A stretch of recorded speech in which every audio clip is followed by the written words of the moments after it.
Esse é o tipo de vídeo para quem adora uma lista com boas recomendações de literatura e eu tô chegando aqui com o top 6 com as melhores leituras do Clube Latinos durante esses 4 anos em que o clube existe. Bora conferir? Eu falei top 6, mas eu vou falar aqui de 12 livros porque aqui a gente pode fazer essas concessões desde que seja em nome da boa literatura, desde que seja em nome de espalhar livro massa por aí, mas é porque teve muito empate em diversas posições aqui entre os livros mais votados. Mas que top 6 é esse? Bom, esse é um top 6 que eu fiz por conta do aniversário de 4 anos do Clube Latinos. O aniversário aconteceu no mês de julho de 2024, a gente completou 4 anos da existência do grupo e isso é muito legal, muito emocionante para mim poder manter o Lê Latinos e ter tanta gente junto comigo nessa caminhada em busca de conhecer mais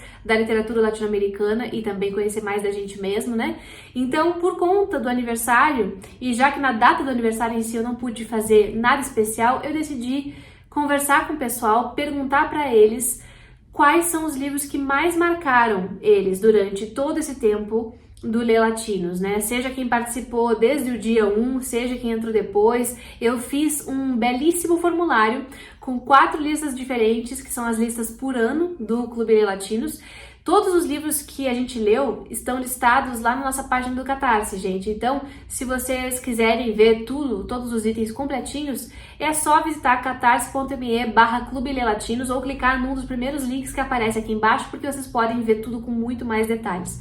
Mas eu fiz um formulário, então, com todos os livros e cada pessoa votou de acordo com a sua participação no clube e a gente chegou a uma lista. Porém, eu não consegui, não foi possível trazer só 10 livros e tampouco trazer um livro por categoria, porque a gente teve empates, teve livros que ficaram no mesmo lugar e disputando aí certas posições, então eu decidi fazer esse top 6 e dentro dessas 6 categorias a gente às vezes vai ter mais de um livro. Mas antes de eu continuar e saciar a vontade de vocês de saberem esses títulos especificamente, deixa eu lembrar todo mundo que se estiverem chegando por aqui agora, sejam muito bem-vindos, muito obrigada pela companhia. Aproveitem para dar uma olhadinha nos conteúdos que eu trago aqui para o YouTube. Se gostarem, se inscrevam, porque isso é muito importante para quem está aqui desse lado criando conteúdo toda semana.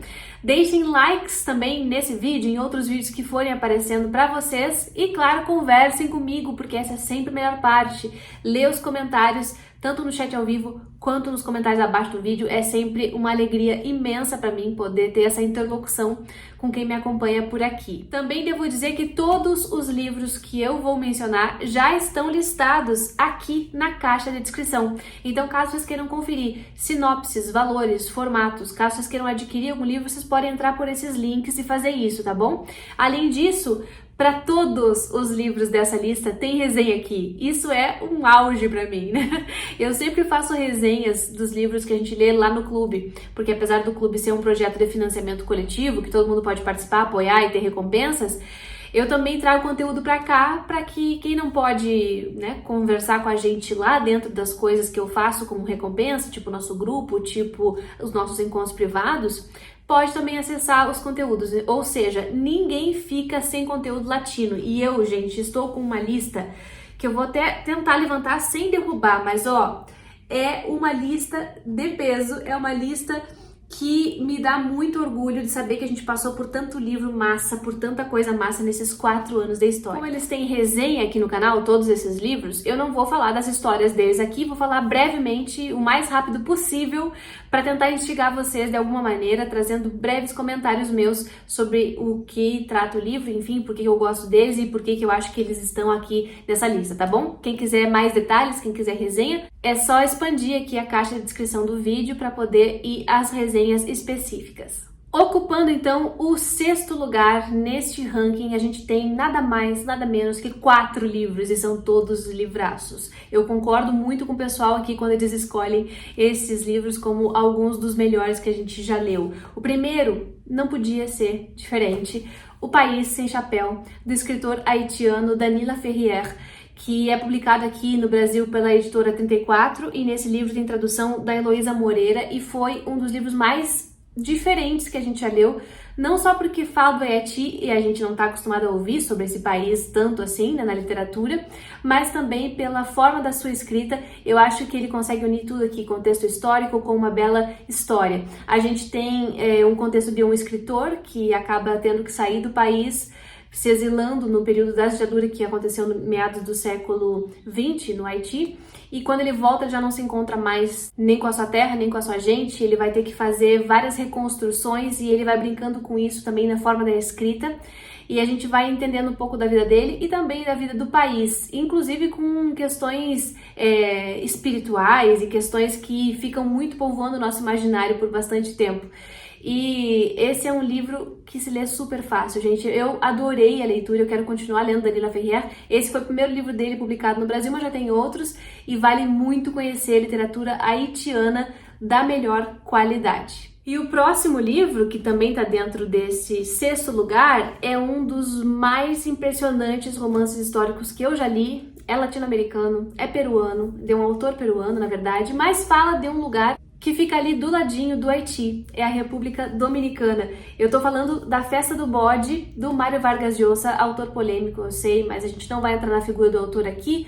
Esse livro é publicado pela Alfaguara e nessa edição tem tradução de Ari Reutemann e Paulina Watt. Então, é um livro que vai tratar da ditadura, na verdade, do assassinato do ditador que teve lá na República Dominicana, que ele chama aqui de bode, né? Então a festa do bode, la fiesta del chivo em espanhol, é sobre esse cara. E o que eu acho mais legal é que ele consegue entremear narrativas aqui. A gente vai ter toda a preparação para esse atentado, de todos os personagens que estiveram envolvidos ali, pessoas comuns, funcionários do governo, enfim, todo mundo que já não aguentava mais e se articulou, levou muito tempo para planejar isso, e isso é baseado em fatos reais, tá? Então, ele consegue reconstruir historicamente muito bem e, ao mesmo tempo, trazer uma narrativa instigante. A gente começa a conhecer mais da República Dominicana e daquele ambiente, daquela atmosfera toda do século XX. É impressionante, vale muito, muito a leitura. Também dentro desse 6º lugar, a gente tem um livro de não ficção, para minha alegria, que também é um dos meus livros favoritos, dos que a gente leu até então. É o Tornar-se Palestina, da Lina Meruane, escritora chilena que eu gosto muito. Esse aqui é publicado pela editora Relicário, com tradução da Mariana Sanches. E, gente, são 2 ensaios em que a Lina vai fazer um movimento tanto de se reconhecer como palestina, reconhecer a sua herança palestina familiar, e também entender melhor esse conflito entre Palestina e Israel, porque ela também vai para lá e vai investigar muita coisa, vai atrás das suas raízes, mas vai investigar contextos atuais. É um tema que, infelizmente, está muito, muito atual ainda. A gente está vendo aí o que está acontecendo em Gaza. Então, para quem quer entender mais sobre Palestina, é um livro que não dá para ficar sem ler. Tem que ler, tem que entender, e a Lina escreve muito, muito bem, tá? Então tem muito dado, tem muita estatística, tem muita informação. É um livro excelente e eu recomendo muito a leitura também. E fechando esse nicho, a gente tem também o Come Terra, da Dolores Regis, publicado aqui no Brasil pela editora Moinhos, com tradução de Elisa Menezes. Esse é um livro que é curtinho, que é um livro de estreia da autora, mas que traz muita coisa pra gente pensar a América Latina, mas também pensar Buenos Aires e pensar os arredores de Buenos Aires, né? Sair um pouco da cidade como a gente conhece e ver mais esse subúrbio, e esse subúrbio quase rural em que a gente tem uma menina que come terra e tem visões sobre a morte das pessoas. E é a partir disso que a gente vai caminhar nessa história, com uma menina que é rechaçada por muita gente, por quase toda a sociedade, depois que a mãe dela morre, e ela vai ter que se virar, e ela ao mesmo tempo vai também ser quase como uma heroína, porque ela vai ajudar a descobrir crimes. Enfim, é um livro muito, muito bom, que eu recomendo também bastante a leitura para quem gosta desses temas e para quem quer ver uma outra parte da Argentina. Ocupando o 5º lugar deste ranking das melhores leituras, a gente tem 2 livros que particularmente são meus favoritos do ano e da vida. Os 2 que estão aqui entraram para os favoritos da vida,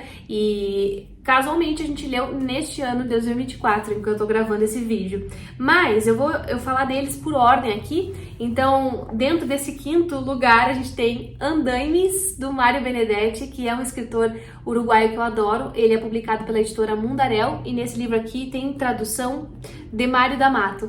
E a gente leu e foi uma delícia, porque é um livro que vai falar do desexílio, é um livro que vai falar daqueles que retornam depois de um período fora do seu país e todos os desencontros decorrentes desse retorno. Então, é um livro muito sensível, é um livro muito poético também, porque ele vai trazer questões subjetivas que tocam muito a gente, e é tudo narrado como se fossem várias camadas de um andaime, de uns andaimes, digamos assim. Então, é uma narrativa fragmentada, que tem muitas vozes, que tem muita coisa. É um livraço, um livraço, livraço. É o meu preferido do Benedetti até o momento, e que feliz, que legal que ele tá aqui. Mas dividindo com ele esse posto, a gente tem um livro de uma rainha, dona absoluta do meu coração, que é a Valéria Luiselli, com seu Arquivo das Crianças Perdidas, publicado pela Alfaguara, e com a tradução de Renato Marques. Livraço, um romance que foge muito do que a gente conhece como romance, no sentido de que ele é bastante provocativo. Ele vai falar sobre fazer um registro enquanto ele registra. A gente vai ver um arquivo que é de crianças que se perderam, mas que também é de uma família que se perdeu. A gente tem uma viagem de carro de uma família constituída por um casal e seus 2 filhos, e o convívio deles vai sendo colocado nessa viagem, enquanto eles também estão se investigando seus trabalhos, investigando questão de linguagem, questão de identidade. É um livro muito polifônico também, um livro muito referencial,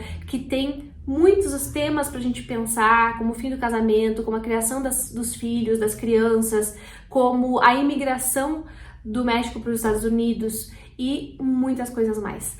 E, ai gente, é um livro tão, tão perfeito que eu queria que todo mundo lesse e que todo mundo gostasse também, porque tem que ler e tem que gostar. Mas sério, é um dos livraços da minha vida, não podia estar de fora dessa lista. Ocupando o 4º lugar, 2 livros também que são completamente diferentes entre eles, mas que eu lembro que foram muito marcantes para o clube. Já faz um tempinho que a gente leu um deles, na verdade, mas são livros que continuam reverberando na gente depois que a leitura termina. Um porque é muito incômodo, e o outro talvez porque seja como uma leitura conforto. O livro incômodo é esse aqui, Rinha de Galos, da Maria Fernanda Ampuero, também publicada pela querida editora Moinhos, e com a tradução da Silvia Massimini Félix. Essa é uma escritora equatoriana e que já chegou com os 2 pés na porta publicando esse livro. A gente tem aqui contos que vão trazer muita visceralidade, e especialmente essa visceralidade ligada à vida das mulheres e às violências que as mulheres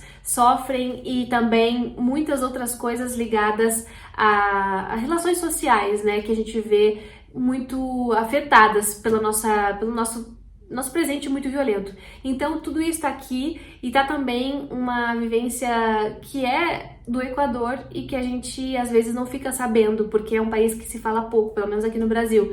Então ela traz esses contos perturbadores que deixam a gente pensando, muitas vezes deixa a gente com nojo, mas é um nojo que eu acho que é pedagógico e vale a pena ler, desde que a gente saiba muito bem escolher o momento, né? É um livraço também, e contos, né? Feliz que também entrou aqui um livro de contos para nossa lista. E como eu disse antes, o livro que divide com ele este posto do 4º lugar é um dos meus livros favoritos da vida, porque foi um quentinho no coração. Não porque seja brega nem piegas, mas porque ele realmente abraçou, conversou com a gente em sua essência. Estou falando do poeta chileno, do Alejandro Zambra, que é um escritor chileno, publicado aqui no Brasil pela Companhia das Letras, com tradução do Miguel del Castillo.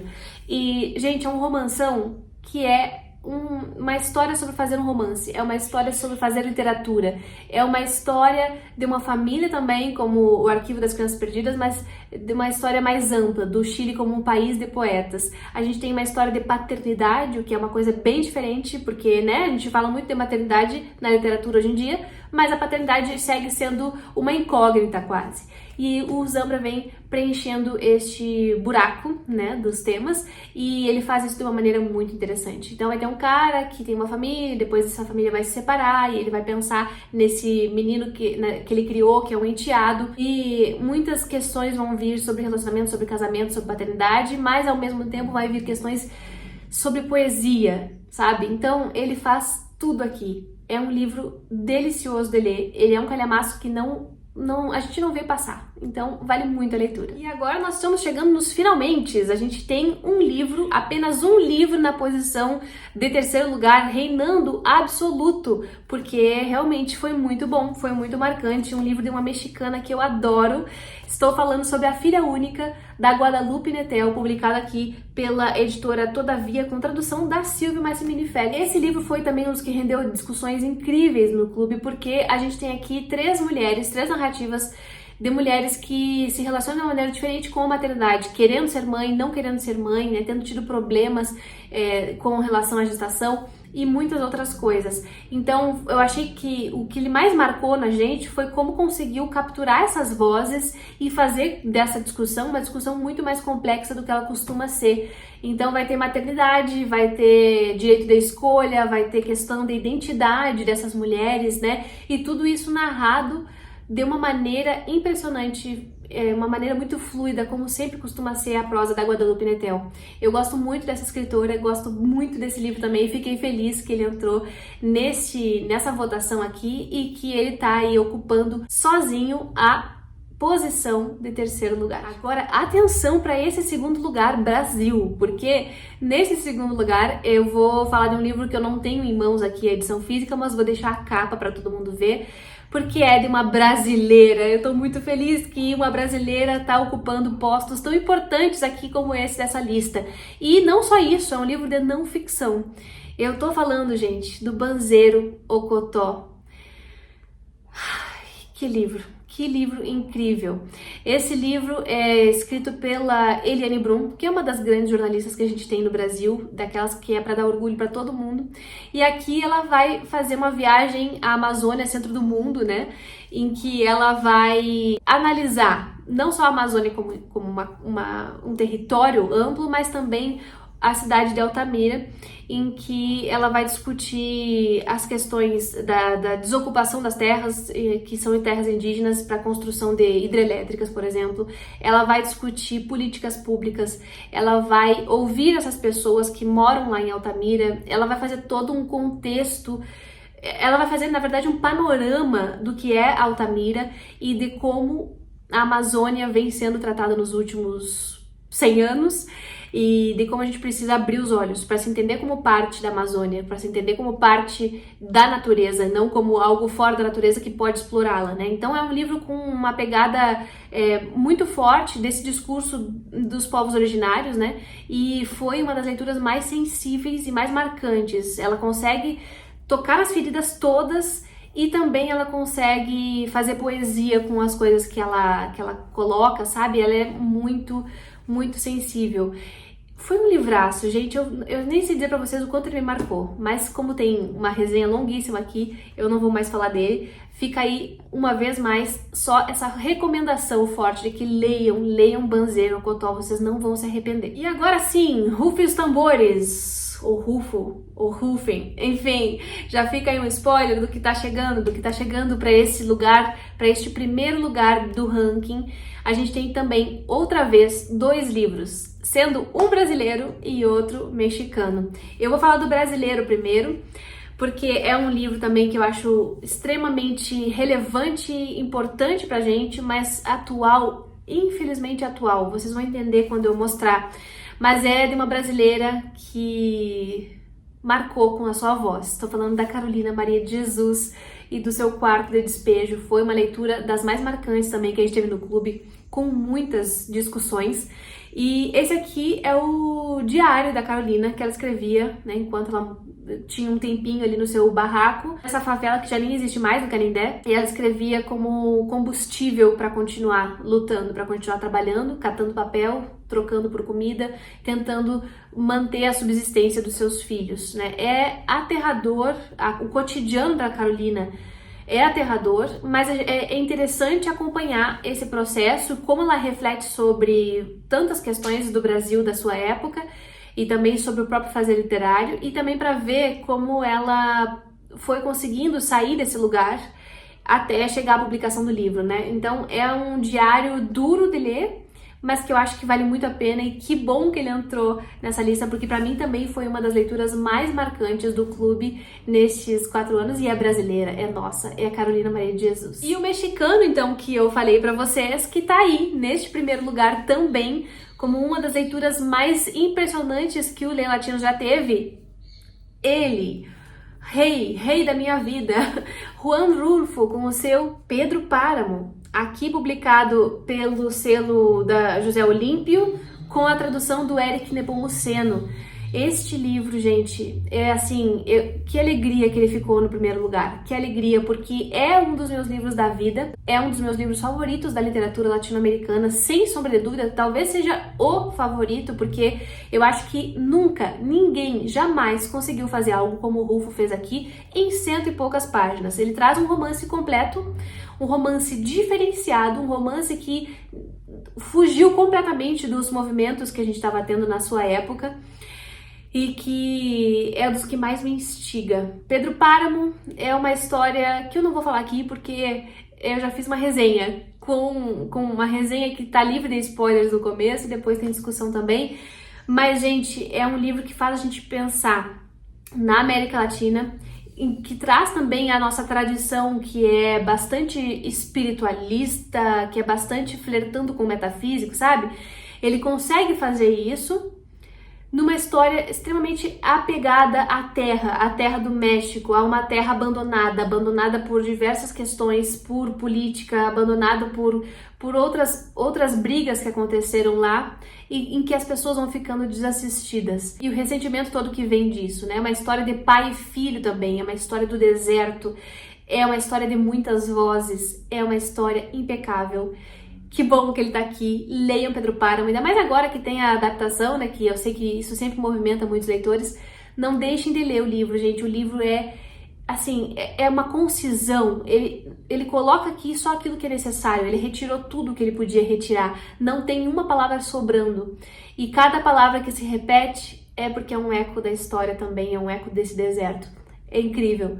Leiam. E é isso, 12 livros aqui recomendados para vocês neste top 6, muita leitura massa, eu fico muito feliz de ver esses títulos sendo lidos e passados adiante. Leiam também vocês, se vocês não leram ainda, confiram as resenhas, porque talvez vocês gostem ou precisem de alguma ajuda para a interpretação, por exemplo, do Pedro Páramo, né, que é muito impactante, e também o A Festa do Bode, todos sobre os quais eu fiz resenha estão aqui embaixo também. Mas eu deixo a recomendação para que vocês leiam, especialmente. Muito obrigada a todo mundo que participou da votação, o pessoal do Leia Latinos, especialmente a diretoria que está desde o dia 1 lendo junto comigo. Eu sou muito sortuda de ter vocês nessa caminhada, e quem quiser se juntar a nós, venha, porque estamos próximos a começar mais um semestre com leituras incríveis. A gente acabou de escolher os 6 próximos livros e vai ser demais. Em breve vem o vídeo também pra cá, pro YouTube, mas a gente já sabe quais são, né, lá no grupo.